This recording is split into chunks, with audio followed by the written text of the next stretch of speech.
So I want to talk about høstferie because I think it's quite different here than in America. Well, for one, in America, we barely have a høstferie.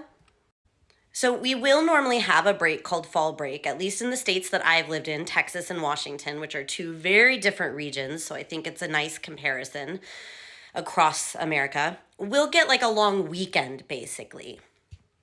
But høstferie in Norway is like a week, like a whole week to just be with your family and enjoy life.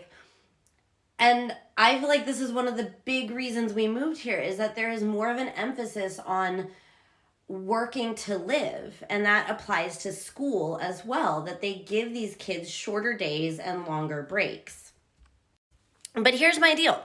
You guys know that I've struggled with the idea of taking more than a 3-day vacation. Even when I have the time and the money, it just doesn't occur to my American brain to take that long. So what do you guys do with your family for høstferie? Because I feel like we have all this time. I want to make the most of it.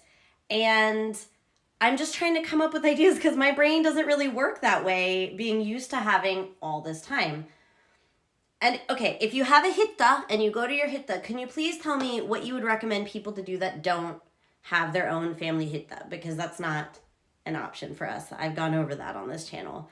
But I'd really like to hear what do you guys have traditions? Is it like, do families have things that they always do every høstferie? Or do you mix it up? Is it just a time where you pick the next thing?